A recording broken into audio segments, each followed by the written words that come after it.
Hello friends, welcome to Jaya's Kitchen. இன்னைக்கு வந்து ஒரு ஸ்வீட் செய்ய போறோங்க. அது என்னன்னா எல்லாருக்குமே பிடிச்ச ஒரு ஸ்வீட் தான் அது. சோமாஸ் செய்ய போறோங்க. ரொம்பவும் ஈஸியா நான் முதல்ல இப்ப செய்ய ஆரம்பிக்கிறவங்களுக்காகவே நாம ஈஸியா கொஞ்சமா எடுத்து எப்படி செய்யறதுன்றத நான் உங்களுக்கு சொல்லி தரேன். பாருங்க இந்த வீடியோவை. அந்த சோமாஸ் செய்யறதுக்கு தேவையான பொருள் முதல்ல வந்து நம்ம வந்து மைதா மாவு. இந்த மைதா மாவுல கொஞ்சமா உப்பு போட்டு நம்ம பூரி மாவு பதத்துக்கு இதை நம்ம பிசைஞ்சு வச்சுக்கலாம். அடுத்ததா வந்து நம்ம அந்த சோமாஸுக்குள்ளே வைக்கிற பொருள் வந்து இந்த தேங்காய்ங்க. நான் தேங்காய் ஒரு 1/2 கப் எடுத்துருக்கேன், ரவை ஒரு 1/2 கப் எடுத்துருக்கேன், ஒரு 3/4 கப் சர்க்கரை எடுத்துருக்கேன். நம்ம முதல்ல இந்த ரவையை தனியாக வறுத்துக்கலாம், தேங்காயையும் வறுத்து எடுத்துக்கலாம். நான் அதுக்குள்ளே இதில் சேர்க்கறதுக்கு நான் முந்திரி திராட்சை ஆல்ரெடி வறுத்து வச்சுருக்கேன். அதனோட கூட போடுறதுக்கு ஏலக்காய் தூளுங்க. நாம் இப்போ இதெல்லாம் வறுத்து எடுத்துக்கலாம். தேங்காயும் ரவையும் தனித்தனியாக வறுத்து எடுத்துக்கலாம். வறுத்து எடுத்துட்டு சோமாஸ் இந்த மாதிரி ரெடிமேட் கிடைக்குதுங்க. ஸ்டீல்லையும் கிடைக்குது, இது பாருங்க, ஸ்டீல்லையும் கிடைக்குது, பிளாஸ்டிக்லையும் கிடைக்குது மார்க்கெட்டில். விருப்பமான சைஸில் நீங்கள் வாங்கிக்கலாம். நான் இந்த சைஸில் தான் வச்சுருக்கேன். நான் இதில் தான் உங்களுக்கு சோமாஸ் செஞ்சு காட்ட போகிறேன். வாங்க நம்ம இப்போ இந்த தேங்காய் ரவையெல்லாம் தனித்தனியாக வறுத்து எடுத்துக்கலாம். இந்த சோமாஸுக்குள்ளே வைக்கிற பூரணங்க அது. நாம் இப்போ இதெல்லாம் வறுத்து எடுத்துக்கலாம். இங்கே பாருங்கள், மாவு நம்ம பூரி மாவு பதத்தோட கொஞ்சம் கெட்டியாக பிசைஞ்சு வச்சுருக்கோம். சோமாஸுக்கு மேல் மாவு இது. இப்போ பிசைஞ்சு வச்சுட்டு நம்ம இதை வறுக்க வேண்டியதெல்லாம் வறுத்துக்கலாம். கடாய் சூடு இருந்ததும் நம்ம கொஞ்சமா ஒரு நெய் போட்டுக்கலாங்க. நெய்ல வறுத்தா வாசனையா இருக்கும். நெய் போட்டு முதல்ல நம்ம ரவையை வறுத்து எடுத்துக்கலாம். மிதமான தீயில தாங்க வறுக்கணும் ரவைய. ஸ்பீடா வச்சிங்கன்னா கருகிடும். அதனால நெய் போட்டுருக்கு இல்லையா, ஸ்பீடா வச்சிங்கன்னா ஒரு மாதிரி வாசனை வர ஆரம்பிச்சிடும்.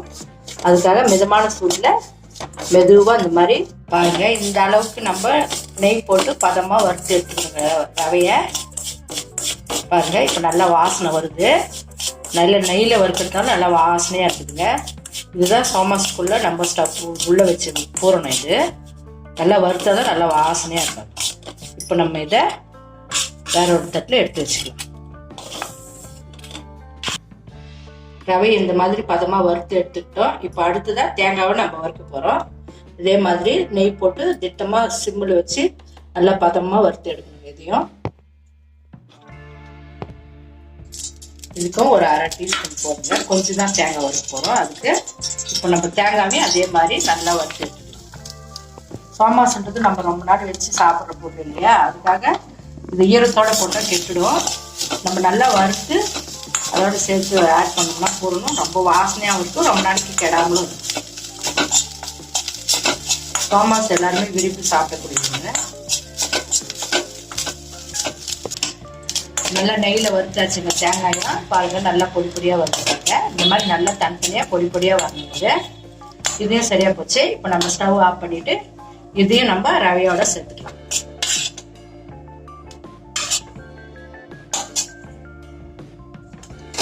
நல்லா வாசனையா இருக்கு பாருங்க. நல்லா பொன்னிறமா, அதாவது தீ ஸ்லோவா வச்சுட்டு நம்ம வறுத்தோம்னா நல்லா இருக்கும், கருகாம வரும்.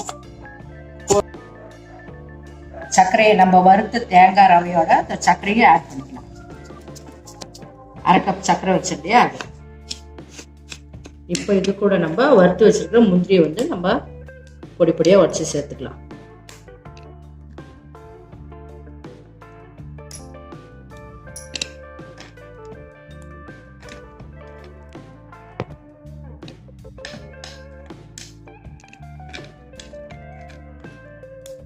பாருங்க, இந்த மாதிரி உடச்சி முந்திரி திராட்சை வறுத்து வச்சுருக்கோம், நெய்யில் வறுத்து வச்சுருக்கோம், அதெல்லாம் வந்து இந்த மாதிரி போட்டுக்கலாம். போட்டுட்டு எல்லாத்தையும் கலந்து வச்சுக்கலாம். சோமாஸ்க்கு வந்து பூரணம் இப்படி தானே செய்யணும். இந்த மாதிரி போட்டுட்டு இதில் கொஞ்சமாக நம்ம ஏலக்காய் பொடி போட்டு நல்லா வாசனையாக இருக்கும். இந்த அளவுக்கு ஏலக்காய் பொடி போட்டுட்டு இப்போ நல்லா ஸ்பூனில் நல்லா நம்ம கலக்கி விட்டுக்கலாம்.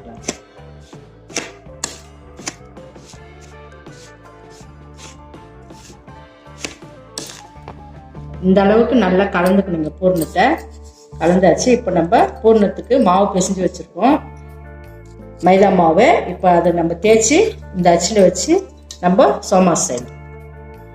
பாருங்க, சோமாஸ் செய்யறதுக்கு இந்த பதத்தில் நம்ம பிசைஞ்சிட்டோம். இப்போ நம்ம இது எண்ணெய் தொட்டுட்டு சின்ன சின்ன உருண்டையாக எடுத்துக்கலாம். இந்த மாதிரி உருட்டி வச்சுக்கலாம். பாருங்க இந்த மாதிரி முதல்ல மைதா மாவை உருட்டி எடுத்துக்கலாம். நம்ம சோமாஸுக்கு உருட்டி எடுத்துட்டு இப்போ ஒன்று ஒன்றா தேய்ச்சி நம்ம சோமாஸ் எப்படி செய்யறதுல பார்க்கலாம். இந்த மாதிரி ஒரு சப்பாத்தி கட்டில் மாவு போட்டுட்டு நல்லா மெலிசாக தேய்க்கணுங்க. அப்போதான் சோமாஸ் நல்லா இருக்கும், மொறு மொறுன்னு இருக்கும். ரொம்ப நாளைக்கு நம்ம வச்சு சாப்பிட்றதுக்கும் நல்லா இருக்கும். அதனால எவ்வளோ மெலிசாக தேய்க்க முடியுமோ அந்த அளவுக்கு மெலிசாக தேய்க்கணுங்க. அப்போதான் நல்லா மொறு மொறுன்னு இருக்கும் சோமாஸ், ரொம்ப நாளைக்கு கெடாமலும் இருக்கும். ரொம்ப திக்கா தேய்ச்சிட்டிங்கன்னா என்ன ஆகும்னா மெத்துன்னு ஆயிடும், மொறு மொறு. இப்போ நம்ம சோமாஸ் செய்கிற அச்சு எடுத்துட்டோம். இதில் வந்து நம்ம உள் சைடில் நல்லா எண்ணெய் தேய்ச்சிக்கலாம். நல்லா எண்ணெய் தேய்ச்சிக்கலாம், ஒட்டாமல் வரணும். லேசாக விரல்ல தொட்டு இந்த மாதிரி தேய்ச்சிக்கணும், எல்லா பக்கமும் படுற மாதிரி. இப்போ தேய்ச்சி வச்சிருக்கிற மாவு இதில் போடலாம். புதுசாக செய்கிறவங்களுக்காக நான் இதை சொல்கிறேன். நம்ம எக்ஸ்பீரியன்ஸ்னா சின்னதாக வட்டமாக திட்டமாக தேய்ச்சி கூட போட்டுக்கலாம். இந்த மாதிரி எக்ஸ்ட்ரா இருந்தால் தப்பே இல்லைங்க. இது பாருங்க, இந்த ஸ்டப்பிங் வந்து கொஞ்சமாக மடிச்சுட்டு இப்படி வச்சுக்கோங்க. இந்த பூரணத்தை இப்போ இதை அப்படியே ஃபோல்ட் பண்ணுங்க. பாருங்க, நல்லா ப்ரெஸ் பண்ணணும். நல்லா விரிச்சிக்கிச்சுன்னா உள்ள இருக்கிற பூர்ணெல்லாம் எண்ணெயில் போயிடுச்சுன்னா கறிக்கிடும்.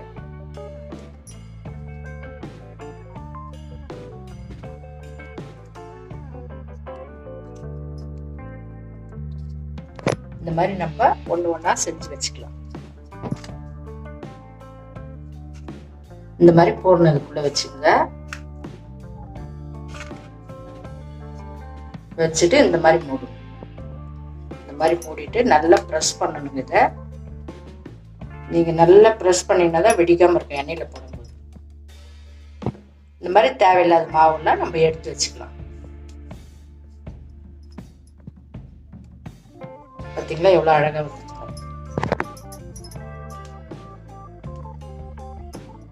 பாருங்க. இந்த மாதிரி நம்ம செஞ்சு வச்சுட்டு ஒன்று ஒன்றா போட்டு எடுக்கலாம் எண்ணெய்.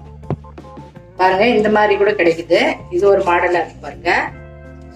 டிஃப்ரெண்ட்டாக செஞ்சு கொடுக்கலாம் பிள்ளைங்களுக்குலாம், வித்தியாசமாக இருக்கு பாருங்க. நிறைய ரவுண்ட் ஷேப்ல இருக்கு, இந்த ஷேப்ல முக்கோணம் எல்லா ஷேப்ல இருக்குங்க. நான் இந்த ஷேப் வச்சுருக்கேன். இதுலேயே ஒன்று செஞ்சு காட்டுறேன்.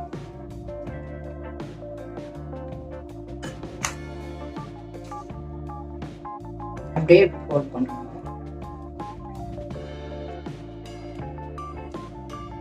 எக்ஸஸாக இருக்கிற மாவை மெதுவாக நம்ம எடுக்கணும். நல்லா ப்ரெஸ் பண்ண பிறகுதாங்க வெளியே எடுக்கணும் மாவை. பாருங்க,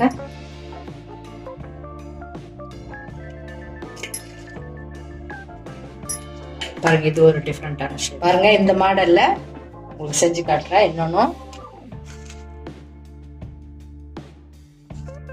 இந்த மாதிரி பூர்ணம் வச்சுக்கோங்க. வச்சுட்டு நீங்க மெதுவா ஃபோல்ட் பண்ணுங்க. இதை நல்லா ப்ரெஸ் பண்ணீங்கன்னா தான் இது பிக்காம வரும். இந்த மாதிரி மெதுவா எடுத்துக்கணும். நல்லா இந்த மாதிரி மெதுவா எடுத்துட்டு இப்போ நாங்க திறந்து பார்க்கலாம். பாருங்க எவ்வளவு அழகா இருக்கு பாருங்க பார்க்கறதுக்கு.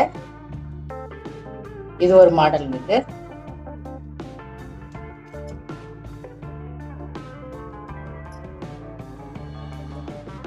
பாருங்க அழகா இருக்கு இந்த மாடலு. நம்ம இந்த மாதிரி எல்லாம் செய்து வச்சுட்டோம். இப்ப நம்ம எப்படி சுட்டு எடுக்கிறதுல பார்க்கலாம். பாருங்க, இந்த மாதிரி செஞ்சு வச்சுக்கணும். முதல்ல ஈஸியா இருக்கும். அப்பதான் எண்ணெய் சூடு அடிச்சுக்க. இப்ப நம்ம இது போட்டு எடுக்கலாம். ரொம்ப சுத்தி அதிகமா வைக்க கூடாதுங்க, திட்டமா இருக்கும். தேவையானாலும் 2 3 போட்டு எடுக்கலாங்க. அப்பதான் நல்லா பதமா வேக வச்சு எடுக்க முடியும்.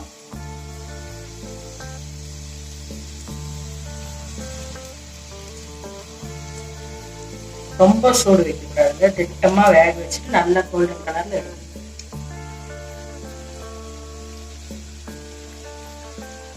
சோமாஸ் வந்து எல்லாருமே விரும்பி சாப்பிடக்கூடிய ஒண்ணுங்க. எந்த விசேஷம் எந்த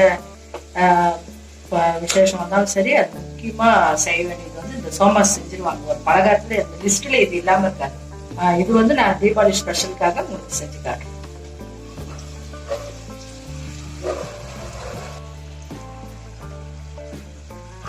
பாருங்க, இந்த மாதிரி நல்லா வெந்தாச்சு. கோல்டன் கலர்ல 2 பக்கமும் நல்லா வெந்தாச்சு. இந்த மாதிரி ஸ்டேஜுக்கு தாங்க எடுக்கணும்.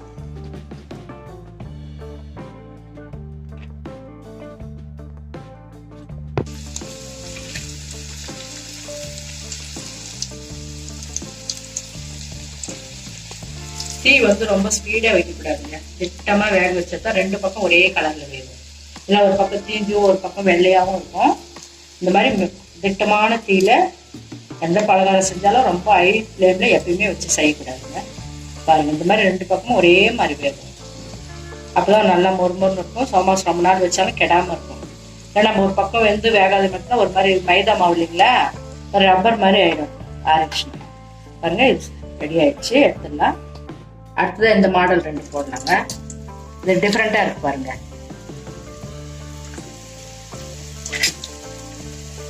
குழந்தைங்களா இந்த மாதிரி வித்தியாசமா சோமாஸ்ல ஒரே மாடல்ல இருக்குங்களா, இந்த மாதிரி டிஃப்ரெண்டா செஞ்சு கொடுத்தீங்கன்னா நல்லா விரும்பி சாப்பிடுவாங்க. பார்க்கறதுக்கும் நல்லா இருக்கும். பாருங்க, அழகா இருக்கு பாருங்க. இந்த மாடல் மார்க்கெட்ல எல்லா மாடல்லையும் கிடைக்குதுங்க. அச்சு இப்போ விருப்பப்பட்ட மாடல்ல செஞ்சுக்கலாம். இப்போ எல்லாமே விதவிதமா செய்யறாங்க இல்லையா. அந்த காலத்துல சோமாஸ்னாவே ஒரே மாடல் தான் இருக்கும். இப்போ வந்து விதவிதமா வந்துச்சுங்க. குழந்தைங்க விரும்புறாங்கிறதுக்கு இப்ப தயார் பண்றவங்க விதவிதமா அச்சு தயார் பண்றாங்க. பாருங்க, இதுவும் நல்லா வெந்தாச்சு. இப்ப நம்ம ஸ்டவ் ஆஃப் பண்ணிட்டு ரெண்டுத்தையும் எடுத்துக்கலாம்.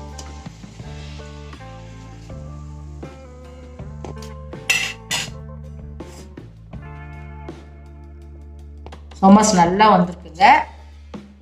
சூப்பரா வந்திருக்கு பாருங்க. நீங்களும் நான் சொன்ன மெத்தட்லயே செஞ்சு பாருங்க. ரொம்ப டேஸ்டா இருக்கும். தீபாவளி ஸ்பெஷலுங்க.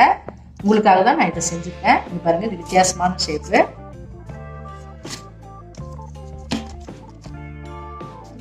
அழகா இருக்கு பாருங்க. இதுவும் நல்லா மொறு கையில் எடுக்கும்போது சத்தம் நல்லா இருக்கு பாருங்க. பாருங்க ஃப்ரெண்ட்ஸ், நான் செஞ்ச இந்த சோமாஸ் உங்களுக்கு பிடிச்சிருந்ததுன்னா நீங்களும் இதை இன்னைக்கே ட்ரை பண்ணி பாருங்க. இந்த மெத்தட் எல்லாருக்குமே ரொம்ப ஈஸியா இருக்கும். இது செஞ்சு பார்த்துட்டு உங்க கமெண்ட்ஸ் மறக்காம எனக்கு சொல்லுங்க. Thanks friends. தேங்க்ஸ் ஃபார் வாட்சிங்.